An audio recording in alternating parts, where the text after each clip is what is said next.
Please stand for a moment of silence, followed by the Pledge of Allegiance.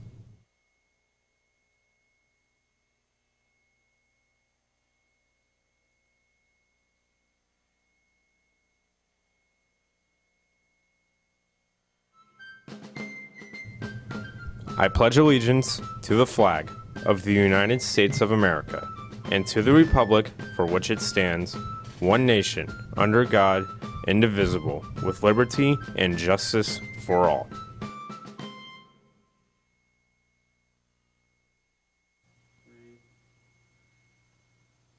Good morning, Tornadoes. This is CTN, a Clearwater digital media production. Today is Monday, December 3rd. My name is David Moore. Today we have your latest school, local, and national news, so stay tuned because CTN starts now.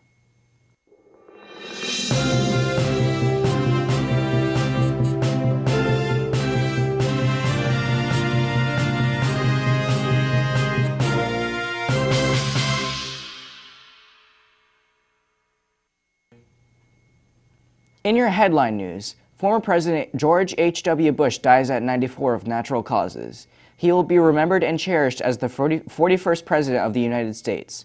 Now to a video of his obituary. So help me God.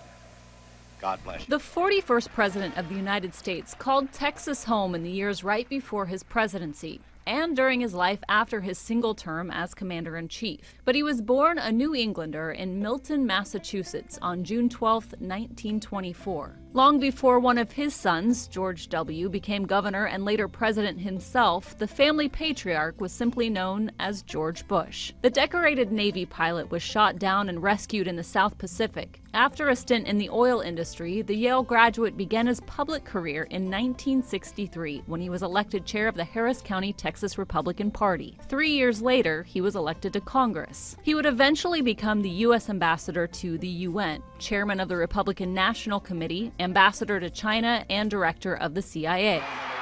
George Bush ran an unexpectedly strong campaign for president in 1980 against eventual nominee Ronald Reagan, who picked his rival to be his running mate. In 1988, Bush became the first sitting vice president to ascend to the presidency since 1837. Despite Democrats controlling both houses of Congress, President Bush signed several bills into law, including the Americans with Disabilities Act and the Clean Air Act. Even the Berlin Wall fell during his tenure. But it was when President Bush ordered U.S. troops to oust Iraqi troops out of Kuwait during Operation Desert Storm in 1991 that George Bush was at the height of his popularity. However, he was criticized for going against his pledge when he said, "Read my lips, no new taxes." That and a downturn in the economy as re-election approached ultimately helped put Democrat Bill Clinton in the White House. Independent candidate Ross Perot also gained almost 20% of the popular vote.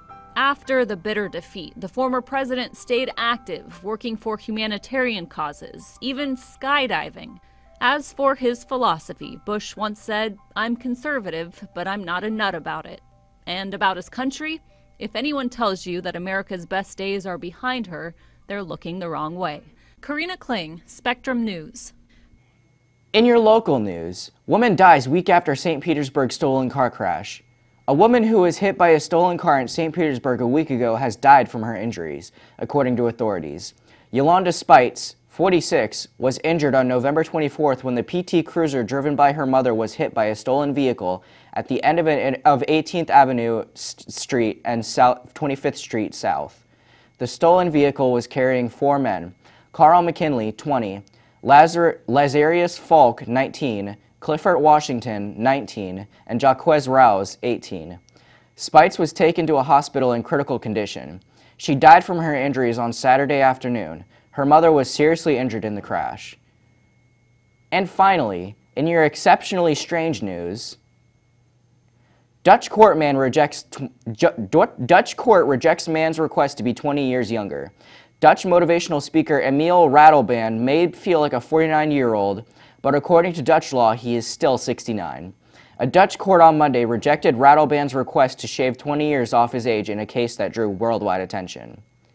Mr. Ratelband is at liberty to feel 20 years younger than his real age and to act accordingly, Arnhem Court said in a press statement.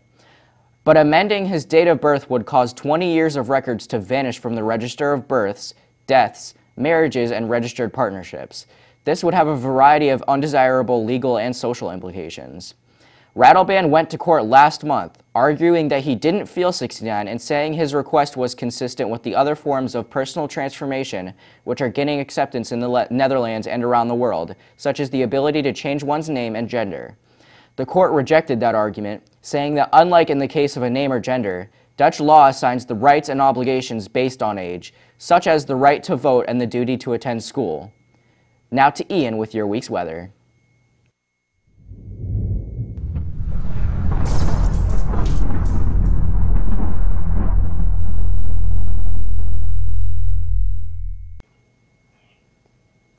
I'm Ian Gibson with this weekend's weather. Today we will have a very gray and humid day, as we are expected to have scattered storms throughout the day, as we will have temperatures to be within the 70 to 60 degree range. However, humidity today will be a muggy 89%. Throughout the week, though, we will see temperatures cool down going into the mid-70s and with clear skies, as rain chances drop to just 30%. Now to Dorian with your school news.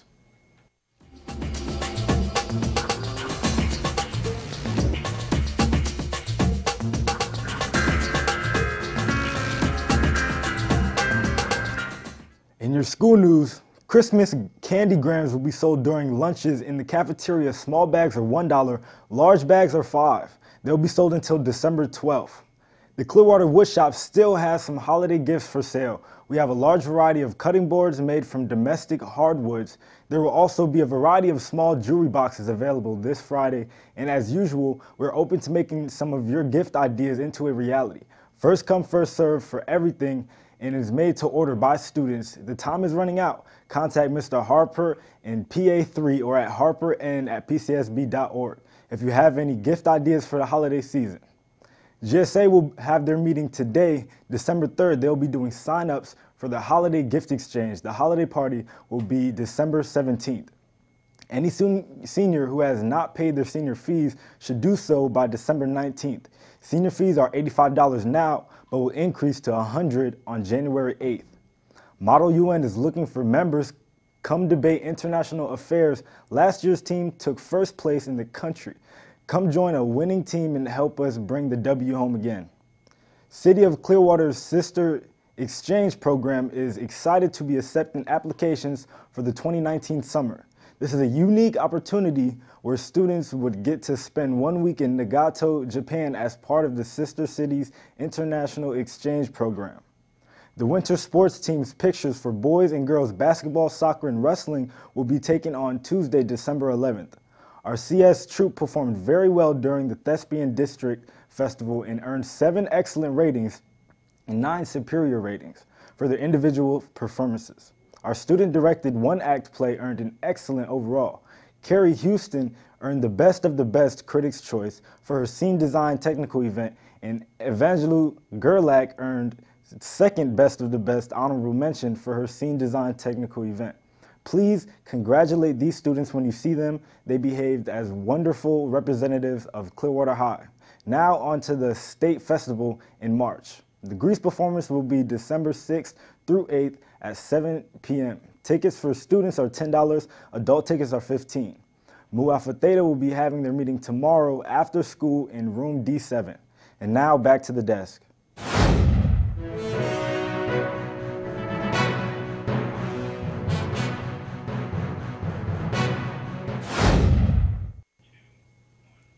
If any teachers or students would like to have an announcement made on our show, please email Mr. Gordon at gordonw@pcsb.org. If you are a student, please have your club sponsor or coach send the email. Like us on Facebook at Clearwater Digital Media Productions for a look back at some of this year's broadcasts. Check out the CDMP Clearlight, running all day for new announcements. Thank you for watching CTN. Have a great tornado day.